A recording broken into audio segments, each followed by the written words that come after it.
quien quiere pelear buscará un motivo, por pequeño que sea, para armar pleito. Y ese es el problema de Corinto.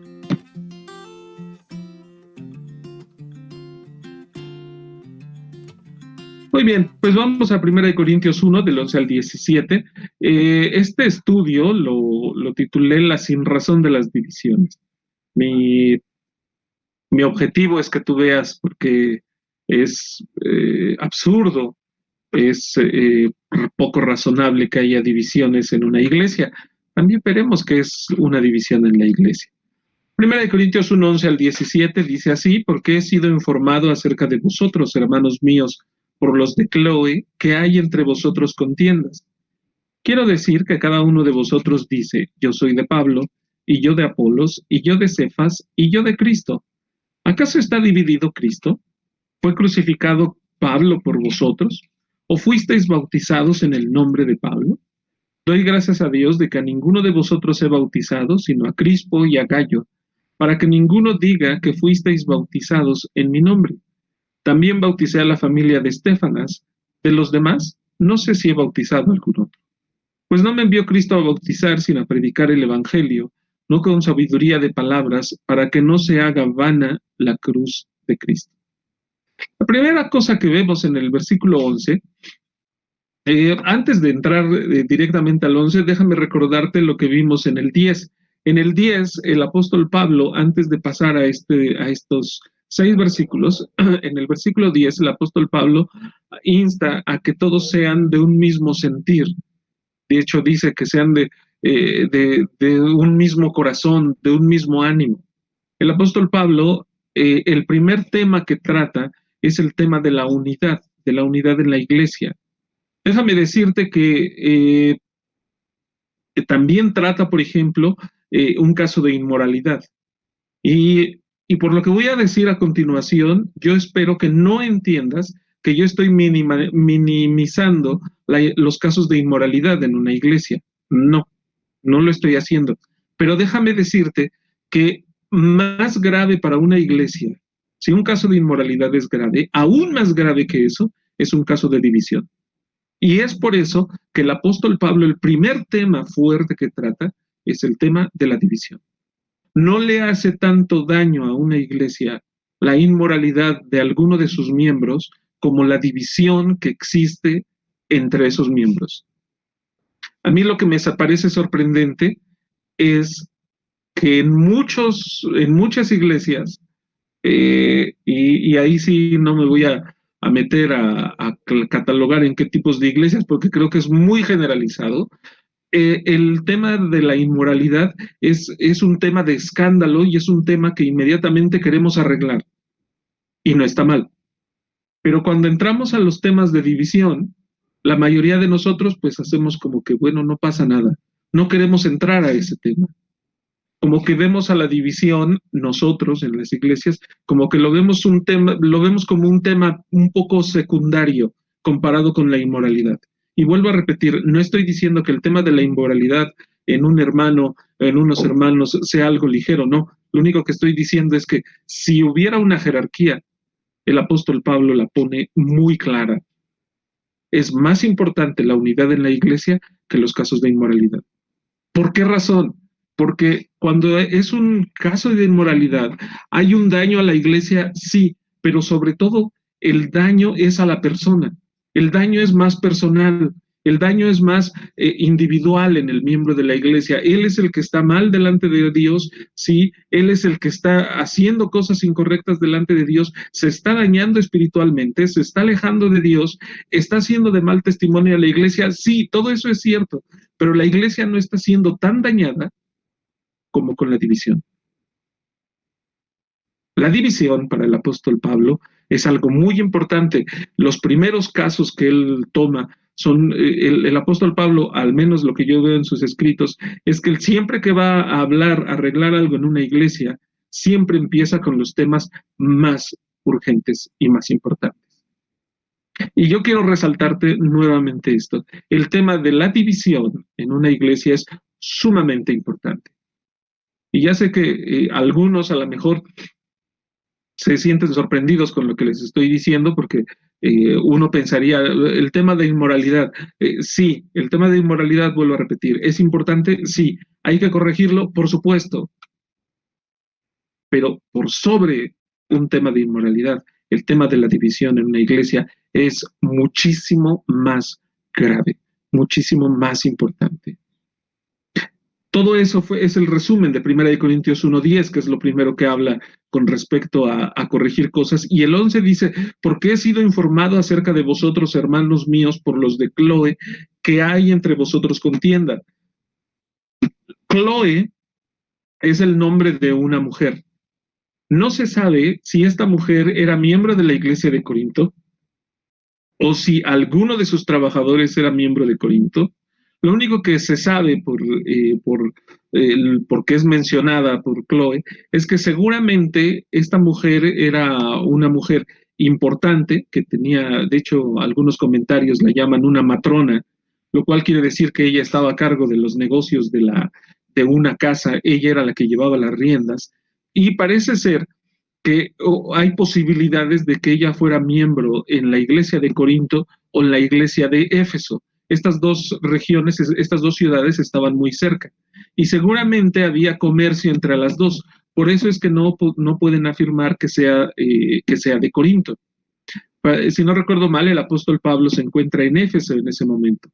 Entonces, algunos comentaristas dicen que o ella era cristiana o sus trabajadores lo eran, sus esclavos lo eran. Y sus esclavos, a causa del comercio que había entre Éfeso y Corinto, seguramente podían ir a Corinto en caso de que ella estuviera en Éfeso.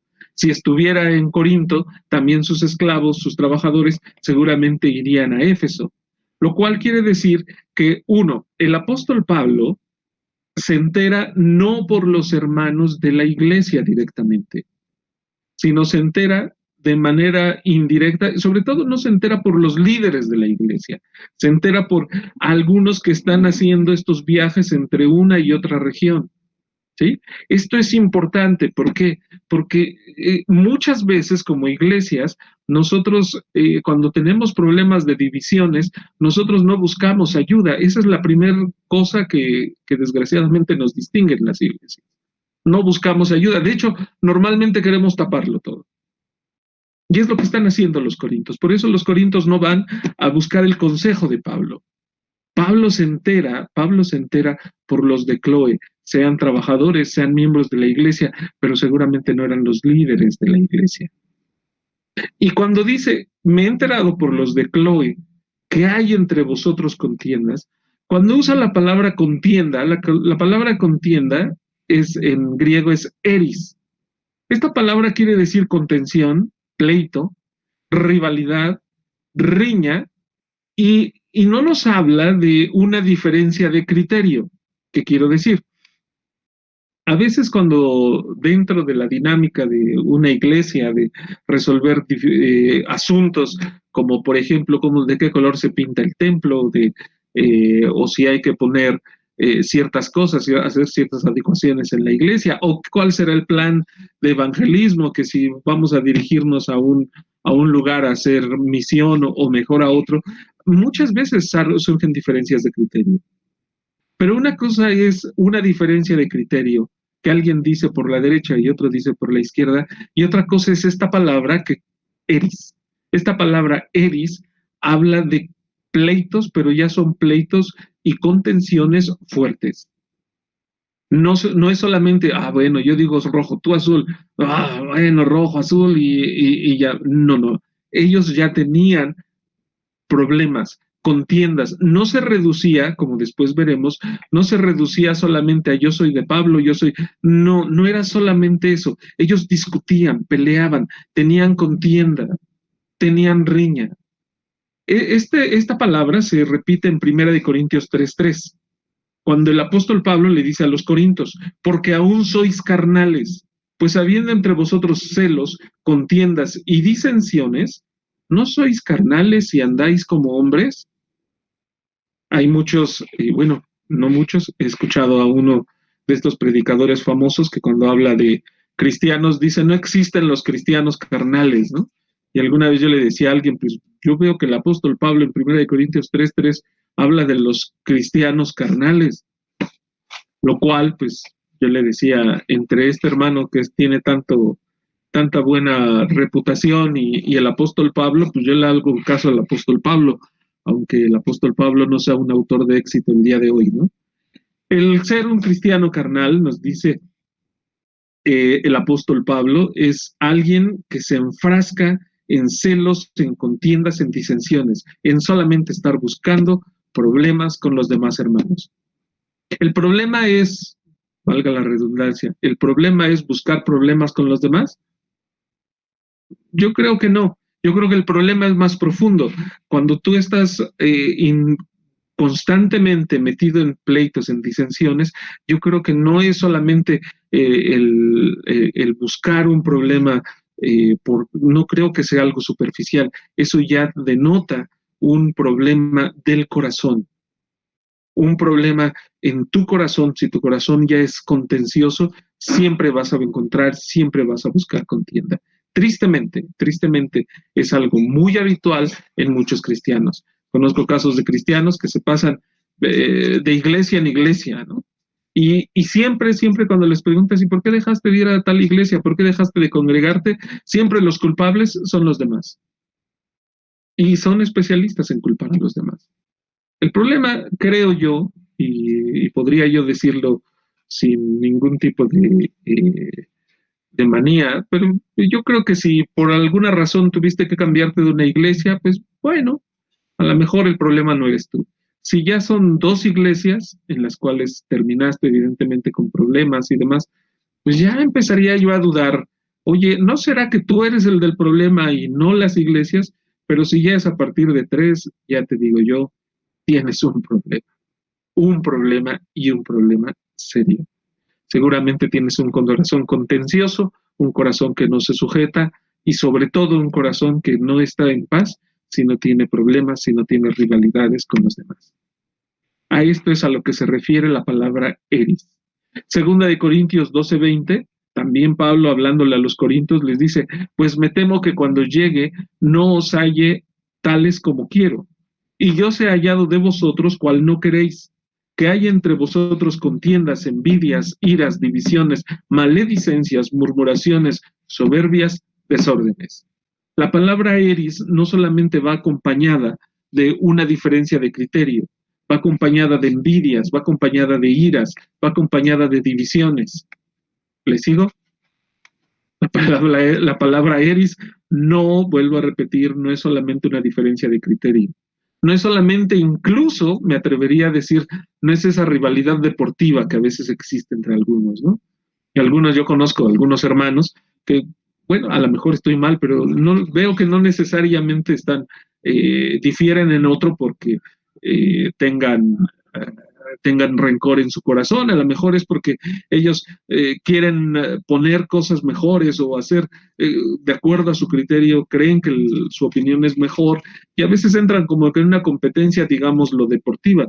Cuando es una competencia deportiva, de hecho, en las Olimpiadas, cuando se celebran, se celebra mucho que quien perdió le levanta la mano al que ganó o el que ganó le levanta la mano al que perdió y dicen, ah, qué bonito espíritu deportivo. ¿Por qué decimos eso?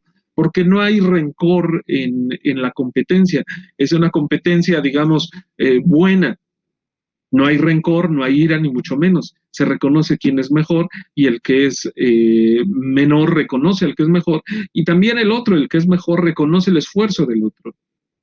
En el caso de Eris no es así. En el caso de esta palabra, contienda, está hablando el apóstol Pablo de algo serio.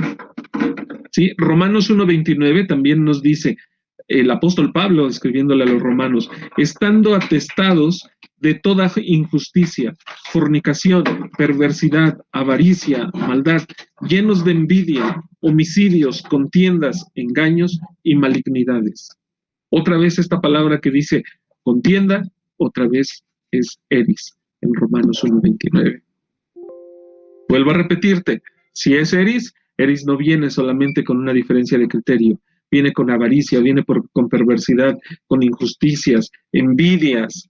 Romanos 13:13 nos dice, andemos como de día, honestamente, no en glotonerías y borracheras, no en lujurias y lascivias, no en contiendas y envidia. Todo esto está mezclado con eris. Como tú verás, y espero que estés de acuerdo conmigo, el apóstol Pablo habla de eris, habla de contiendas y quiere solucionarlo porque es un problema muy fuerte, es un problema muy importante en la iglesia. Y el apóstol Pablo tiene que decir su opinión. Gálatas 5:20, por todo lo que te he dicho, Gálatas 5:20, no es casualidad que cuando el apóstol Pablo en Gálatas 5:20 hace una lista de los frutos de la carne, está contenida en esta lista la palabra eris. Obras de la carne, idolatrías, hechicerías, enemistades, pleitos, celos, iras, contiendas, disensiones, herejías. Eris está acompañado de todo esto. Y vuelvo a repetir, muchas veces, vuelvo a lo que les decía hace un momento, la cuestión de inmoralidad sexual, a veces nosotros estamos presurosos por corregirlo, pero cuando tenemos un problema de contienda, lo dejamos ir. Y fíjate, aquí de idolatrías, ve todos los pecados, casi podría yo atreverme a decir, a pecados capitales, como dicen en la clasificación de los 7 pecados capitales, están aquí acompañados: idolatría, hechicerías, enemistades, pleitos, celos, iras, contiendas, disensiones, herejías. Todo esto caracteriza a personas que tienen unas características muy fuertes. Son personas caídas, son personas furiosas, son personas egoístas. Ese era el problema de Corinto. Vuelvo a repetir, no era el único, evidentemente no era el único, pero este problema era uno de los problemas más graves. Segunda de Corintios 12:20, de hecho, perdón, creo que ya lo leímos. Sí, pues ya lo leímos. Vamos, vuelvo a repetirlo rápido, pues me temo que cuando llegue no os halle tales como quiero, y yo sea hallado de vosotros cual no queréis, que haya entre vosotros contiendas, envidias, iras, divisiones, maledicencias, murmuraciones, soberbias, desórdenes. También primera de Timoteo 6:4 dice: está envanecido, nada sabe y delibera acerca de cuestiones y contiendas de palabras, de las cuales nacen envidias, pleitos, blasfemias, malas sospechas. El apóstol Pablo le dice a Timoteo: cuidado, dice, está envanecido, nada sabe y delibera acerca de cuestiones y contiendas de palabras, de las cuales nacen envidias, pleitos, blasfemias, malas sospechas. Hace muchos años recuerdo que hablaba yo con un chico acerca del comportamiento cristiano, cuál debería ser, y de repente él me dice, es que la palabra en griego, y yo le dije, oye, ¿y tú sabes griego? Y él me dijo, bueno, no, pero es que el hermano tal. Le dije, bueno, a ver, mira, entonces no me digas lo que sabe el hermano. Por favor, dime lo que tú sabes, lo que tú entiendes de ese versículo. A veces, fíjate, tenemos metidos en nuestra mente, en nuestro corazón, en nuestro andar diario, tan metida la contienda, que a veces discutimos de cosas que ni siquiera sabemos. Usamos argumentos de los cuales no tenemos idea. ¿Cuál es el único problema? Lo único que queremos hacer es discutir, es pelear. Esta palabra eris nunca debería ser característica importante en una iglesia del Señor Jesucristo. No debería estar esa palabra eris, esa contienda, ese pleito solamente por pelear, porque hay envidias, porque hay disensión, porque hay contención en nuestros corazones. Esa palabra, esa actitud debería ser expulsada de manera inmediata. Y no los demás son los que deberían llevarte a que tú reconocieras esto, sino tú mismo. Cuando te das cuenta que ya estás cayendo en esto, tú mismo deberías de decir, alto, no estoy haciendo bien. Hay algunos hermanos que de repente cuando he tenido oportunidad de hablar con ellos, de repente me dicen, es que cuando hay diferencias entre las iglesias, con ellos, con su iglesia, yo siempre les he dicho, mira hermano, de verdad, y yo sé que probablemente mi consejo no es el más popular, y yo lo sé que no es el más popular, ¿no? Pero siempre les digo, mira, si tu corazón ya no es edificado en esa iglesia, en esta iglesia, si tu corazón ya sientes que no cabes, eh, mi consejo es busca una iglesia en la que pueda ser bendición. ¿Por qué? Porque a veces caemos ya en dinámicas en las cuales solamente buscamos pleito, buscamos problema, y si vas rascando, pues en realidad es fruto de tantas diferencias, tantos problemas, tantas discusiones que has tenido. Y ya sé que vuelvo a repetir que mi consejo no es el más adecuado, pero creo yo que a veces es preferible eso, a no quedarte ahí enquistado, peleando, peleando, peleando. No me parece bíblico, no me parece correcto. Está envanecido, nada sabe y delira acerca de cuestiones y contiendas de palabras. Delira, cuando alguien delira está hablando sin que su razón vaya respaldando lo que él dice. Una persona que delira es alguien que dice locuras, alguien que dice cosas que no son correctas. ¿Cuál es el problema? El problema es que solamente se pone a discutir de palabras. Ya el problema no es corregir algo. El problema es pelear por pelear. Vuelvo a repetir, no estoy diciendo que en una iglesia no deba haber o sea malo, no estoy diciendo que sea malo que haya diferencias de criterios en ciertos asuntos. No estoy diciendo eso. Somos seres humanos, no somos robots, evidentemente no lo somos, pero siempre que hablo de esto me viene a la mente el caso del apóstol Pablo y Bernabé. Cuando ellos tienen una contienda, en el libro de Hechos lo dice, y una contienda no menor, cuando ellos tienen esa contienda acerca de si el Marcos debía acompañarlos en el segundo viaje o no, dice la Biblia que tuvieron una contienda no menor, al grado que decidieron separarse, irse cada quien a trabajar por su lado. Pero después de eso no vemos a Pablo escribiendo en alguna de las cartas, ese Bernabé está mal, es un pecador, porque no me siguió. No lo vemos diciendo eso. ¿Por qué? Porque yo creo que el apóstol Pablo distingue claramente que la división fue por un problema de criterio, no por un problema espiritual, no por un problema doctrinal.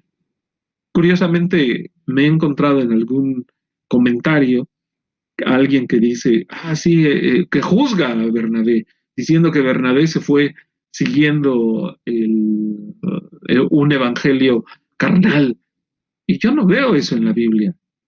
Tan no lo veo que después el apóstol Pablo, cuando escribe a Timoteo, le dice, mándame a Marcos, que me es útil para el ministerio.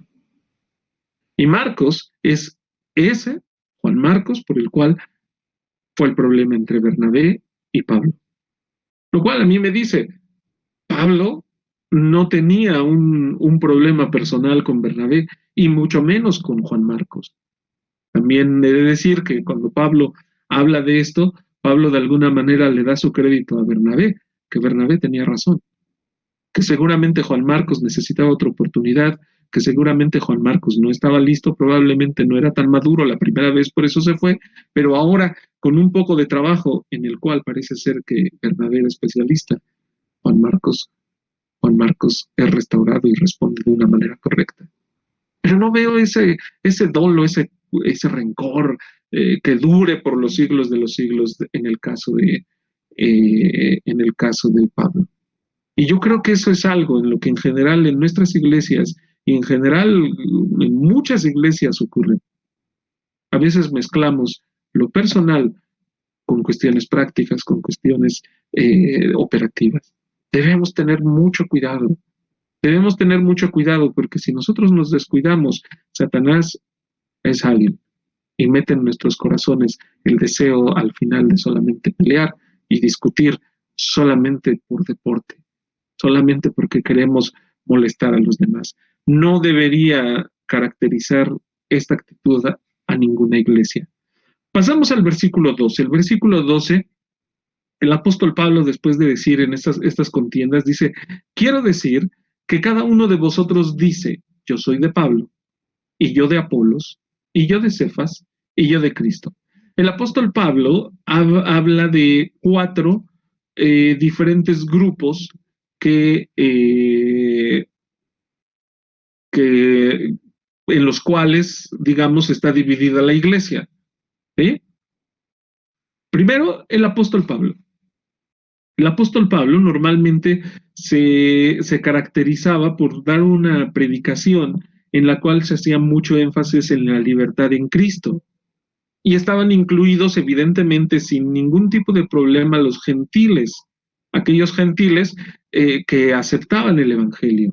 De hecho, el apóstol Pablo se ve inmerso en diferentes discusiones con cristianos que él llama judaizantes. ¿Sí? Entonces podríamos pensar que había los simpatizantes del apóstol Pablo, son todos aquellos que tienen este tipo de beneficios, seguramente eran gentiles, seguramente eran judíos que decían, pues mira, ya no hay necesidad de de ser tan rígidos con los otros hermanos. Apolos, ¿quién era Apolos? Apolos se distinguía por tener una educación, de hecho, si no recuerdo mal, Apolos es natural de Alejandría, y parece ser que Apolos fue estudiante de la universidad que hubiera ahí en Alejandría. Parece ser que era una persona muy docta en cuanto a la ley, y seguramente varios que fueran de esa región y con ganas de, digamos, un cristianismo más intelectual, seguramente estarían encantados de ser seguidores de Apolos. Cefas, cuando dice Cefas se refiere a el apóstol Pedro. El apóstol Pedro seguramente era seguido por grupos judíos tradicionalistas o de grupos más legalistas, ¿sí?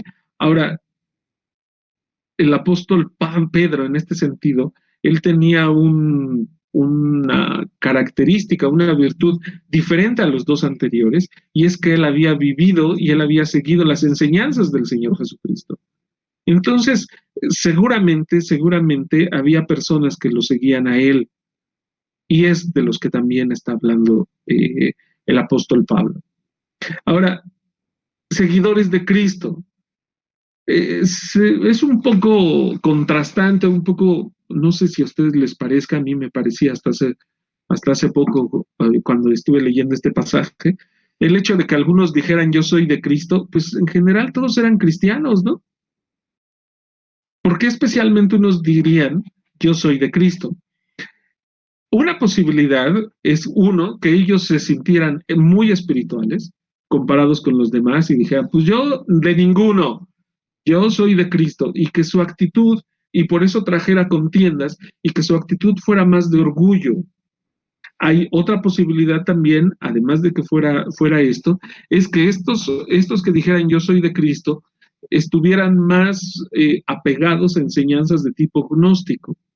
¿Qué es el gnosticismo? Todos los grupos gnósticos eh, se identificaban con uno de los líderes, especialmente con uno de los apóstoles. Y por ejemplo, si era un grupo gnóstico que decían que ellos eran seguidores de Juan, del apóstol Juan, ellos decían, es que Dios le reveló algo especial a Juan. Y esto especial es lo que nosotros tenemos. Esa era la característica de los grupos gnósticos. Entonces, hay un comentario que dice, y no me parece tan perdido, me parece muy adecuado este comentario, dice, seguramente este tipo de cristianos sobresalían en decir soy de Cristo, pero intentando hacer una diferencia con los demás en ese sentido, en reclamar cierto conocimiento que los otros no tuvieran. Por eso es que son mencionados por el apóstol Pablo. Primera cosa, ya sabemos quién es Pablo, pero ¿quién era Apolos? ¿Por qué es importante saber quién era Apolos?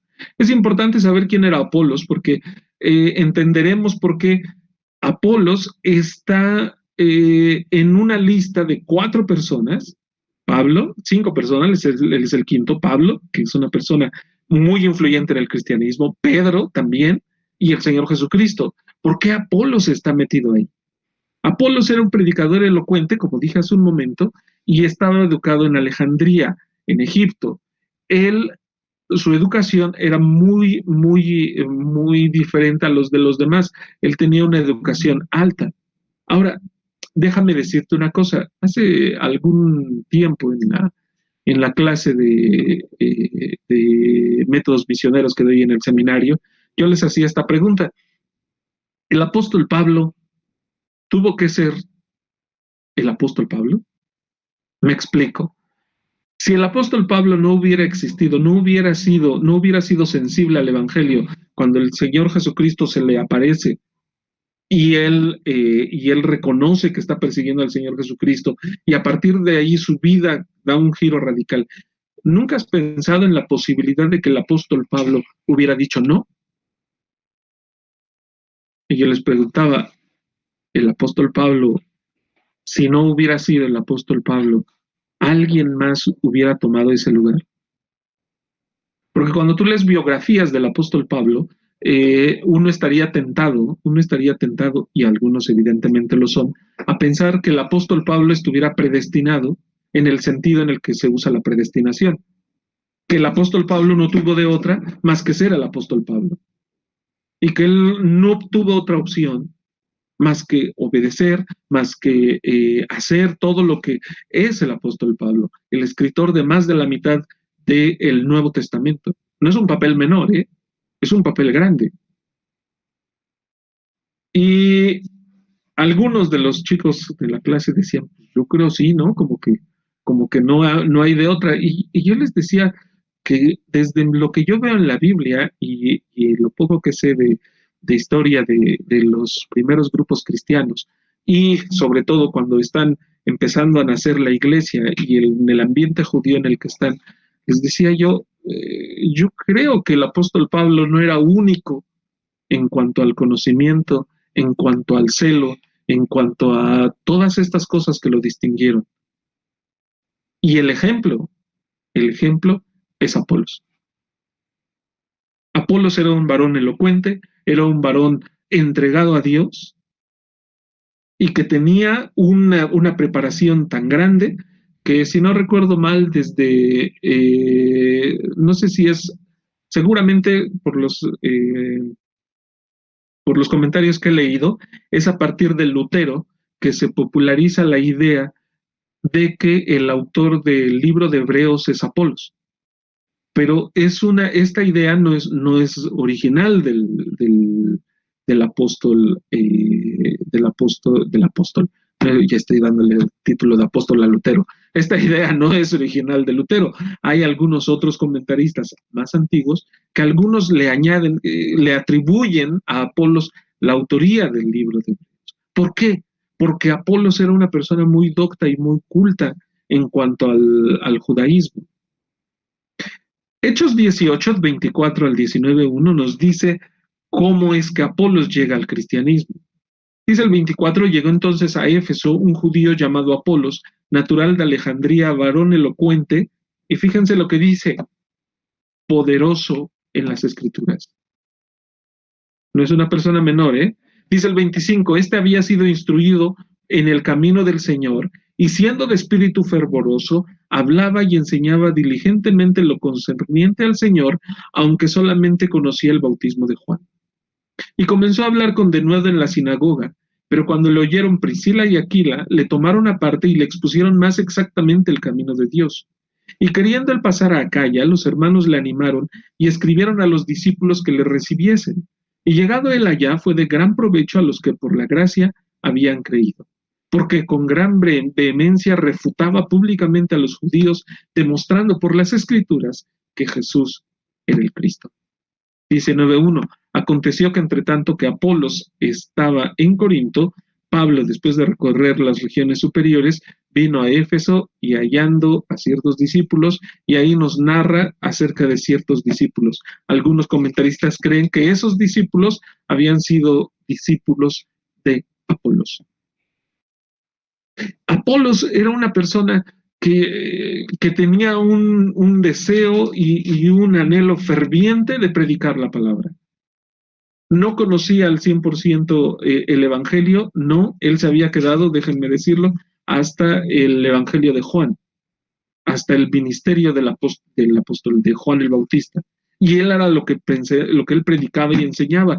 ¿Qué es lo único que pasa? A Priscila y Aquila escuchan su predicación, escuchan su elocuencia, los llaman aparte y le exponen cuál es ya la culminación, que había venido ese a quien Juan el Bautista predicaba, ese al que Juan el Bautista anunciaba, ya había venido y era el Señor Jesucristo.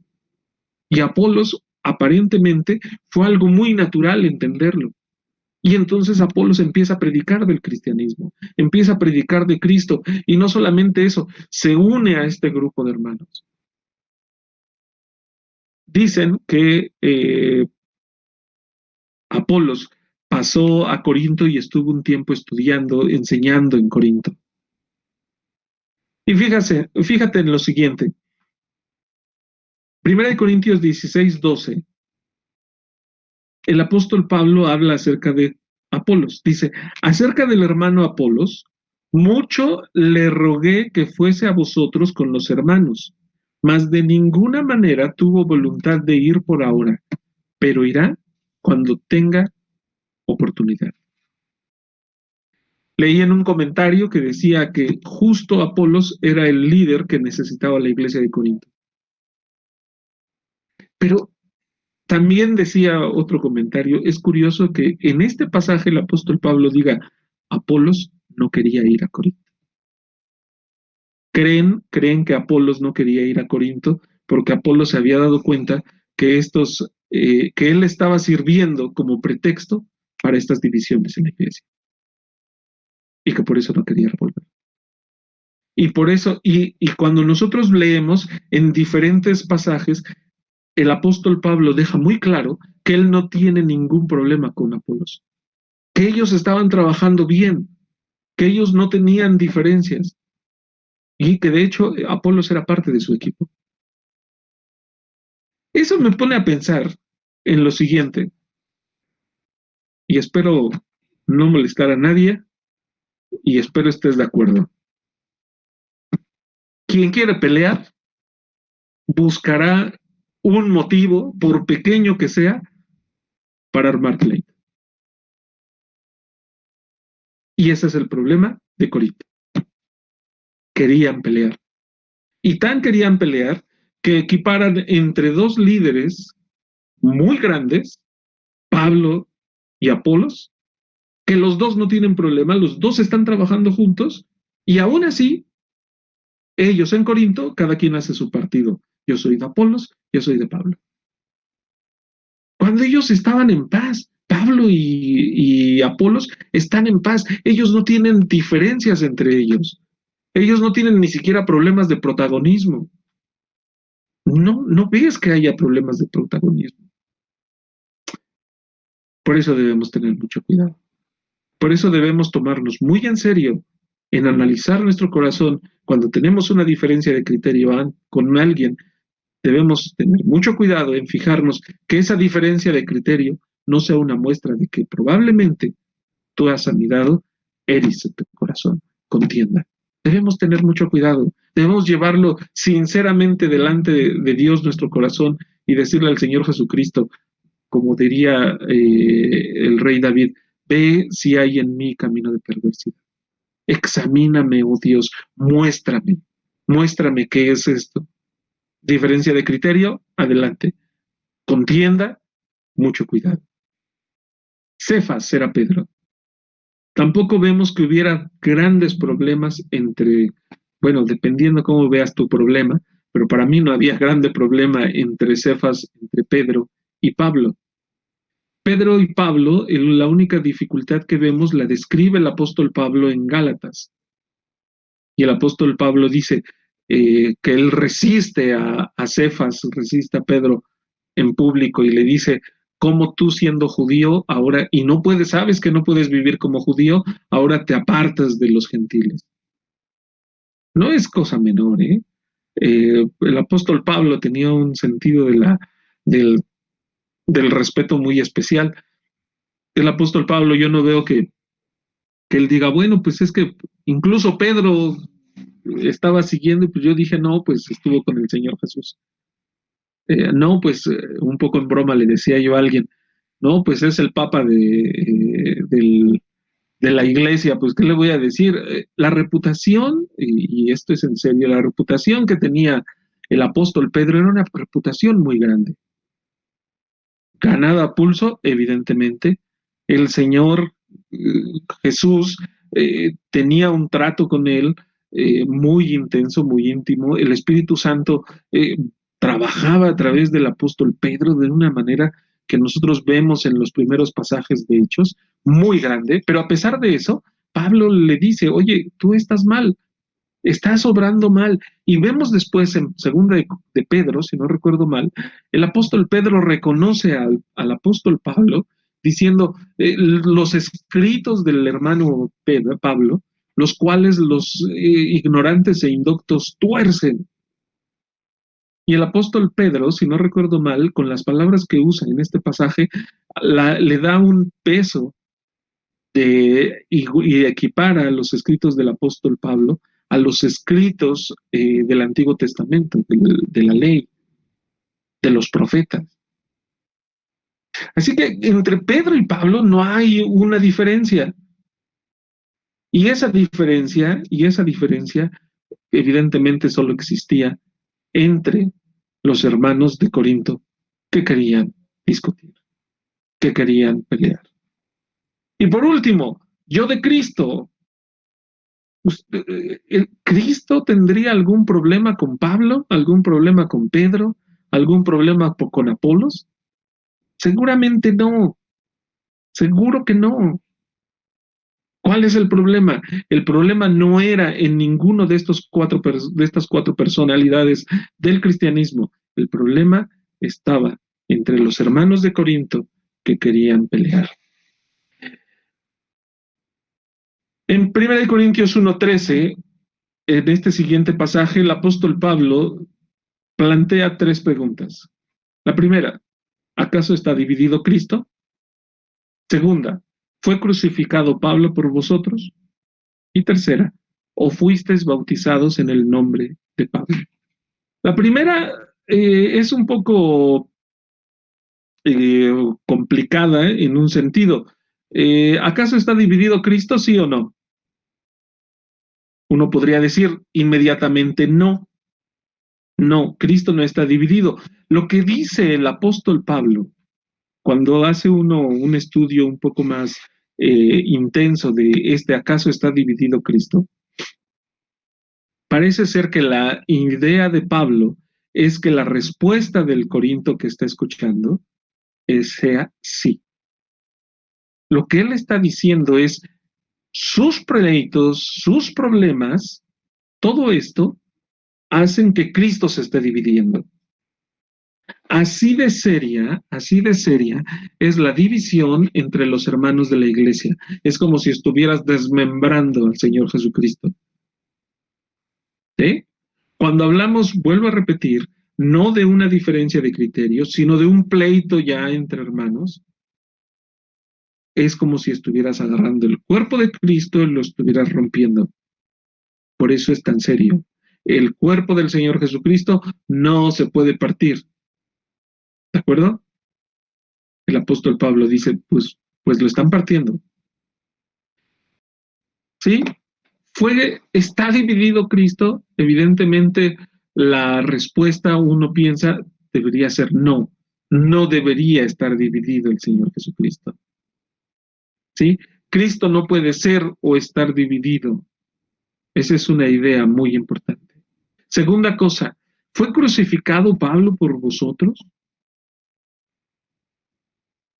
¿Hay alguien, y podríamos incluso actualizar esto, hay alguien que haya pagado el precio de nuestra salvación diferente al Señor Jesucristo?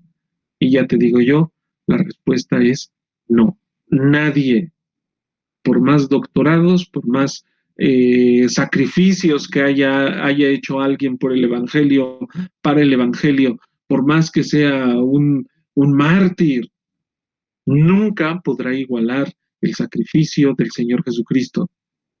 El único que fue crucificado por nosotros fue Cristo.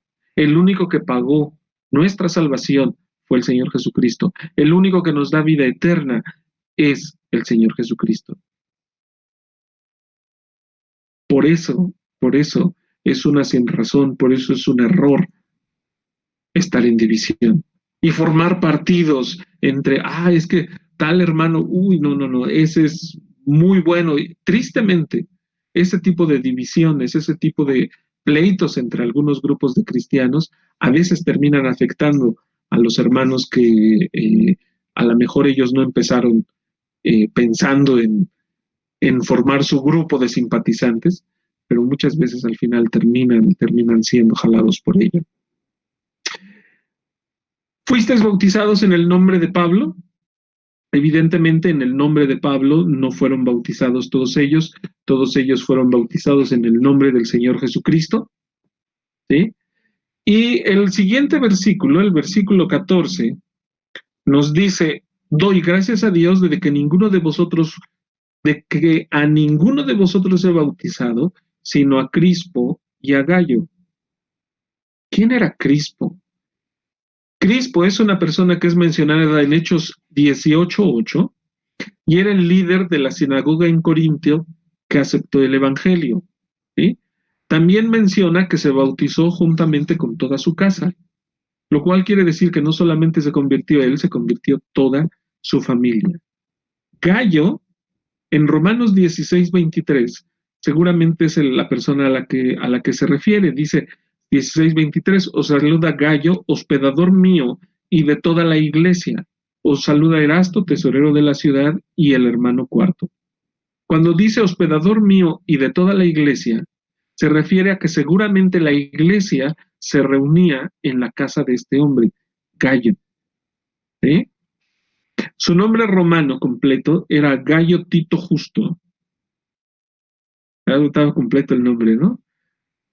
Conocí a un hermano, por cierto, que le puso Gallo a su hijo, ahora que estoy leyendo, y pues bueno, ponerle Gallo Tito Justo hubiera sido ya la cereza en el pastel. Pero Gallo es una persona que es, si te fijas en estos dos nombres, Crispo es el que era el principal de la sinagoga, Gallo es donde se reúne la iglesia. Son de los dos líderes, de los dos que primero se convierten en Corinto.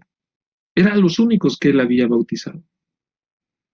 Eso nos dice un poco cuál era la prioridad que tenía el apóstol Pablo. El apóstol Pablo llegaba, predicaba, parece ser que bautizaba, pero sobre todo bautizaba a los primeros miembros de la iglesia, los primeros que aceptaban el evangelio. Y después dejaba a alguien encargado para que fuera él el que se encargara de seguir predicando, de seguir preparando y de bautizar personas. Fíjate lo que dice el versículo 15, para que ninguno diga que fuisteis bautizado en mi nombre.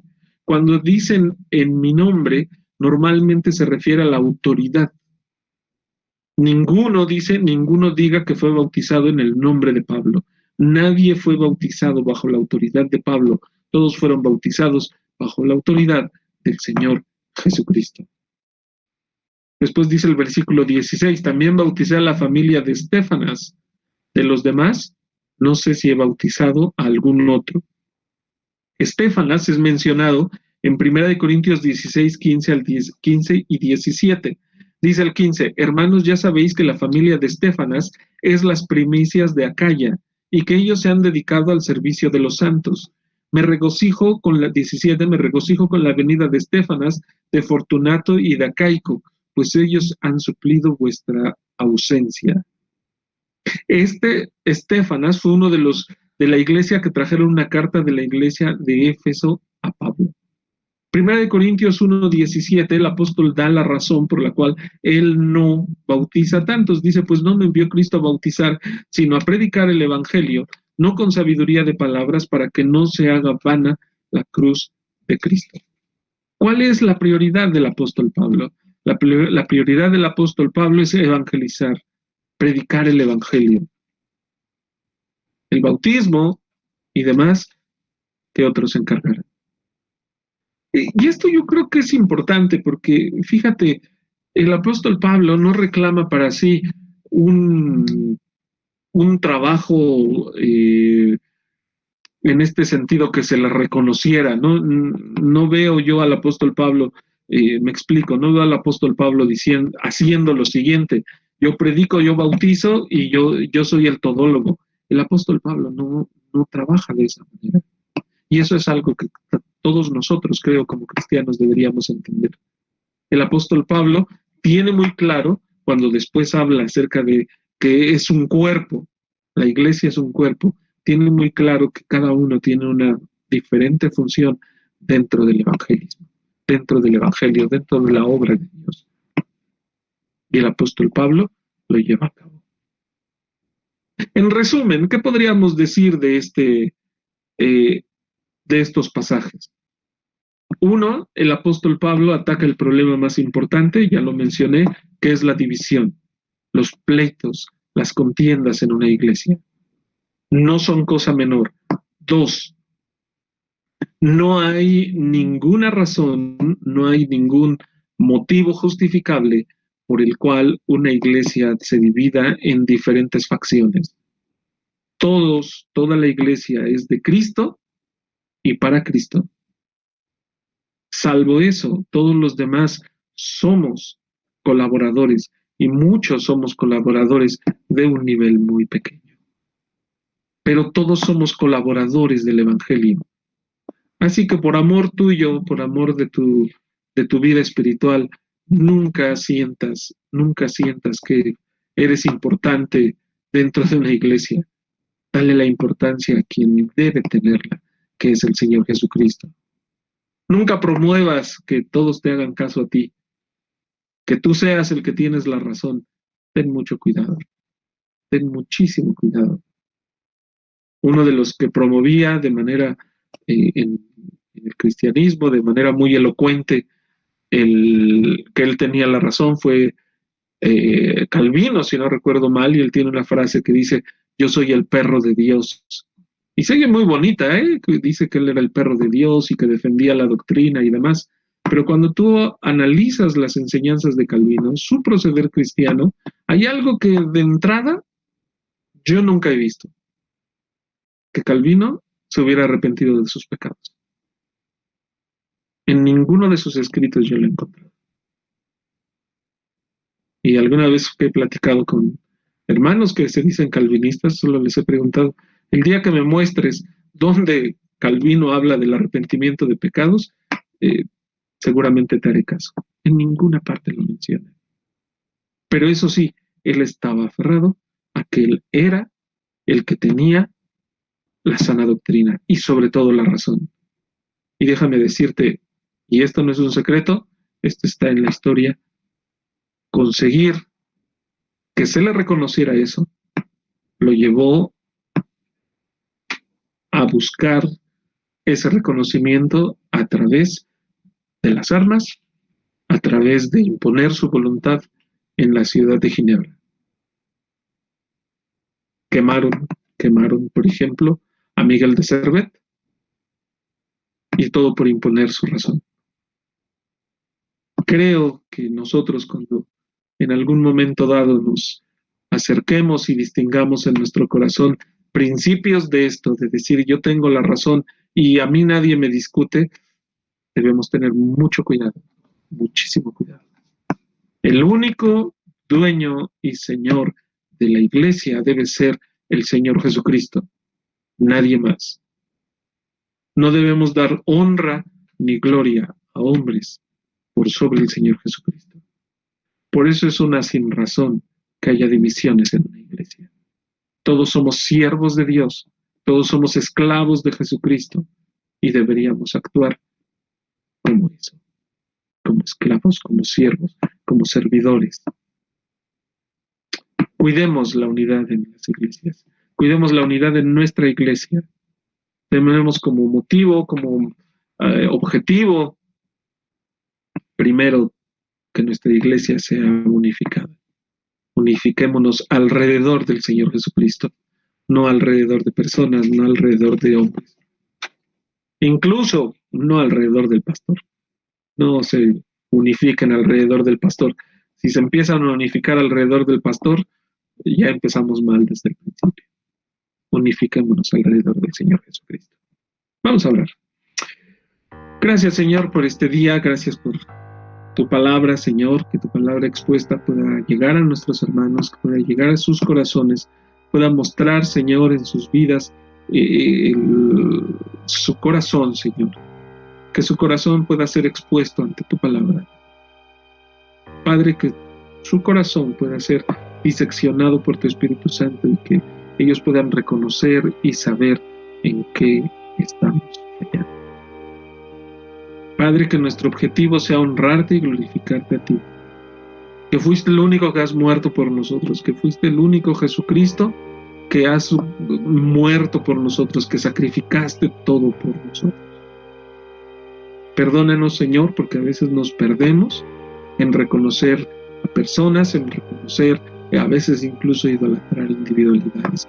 Perdónanos por eso, Señor. Somos muy dados a eso. Pero, Padre, permite que cuando nosotros caigamos en eso, inmediatamente lo reconozcamos y damos perdón, Señor, y nos acerquemos a ti para honrarte y glorificarte. Padre, líbranos de hacer lo que la iglesia de Corinto estaba haciendo. Pero no solamente nos libres de ello, danos la gracia, Padre, para trabajar por la unidad. En el nombre de tu Hijo amado Jesús. Amén. Muy bien, Dios les bendiga, muchísimas gracias. Feliz año nuevo.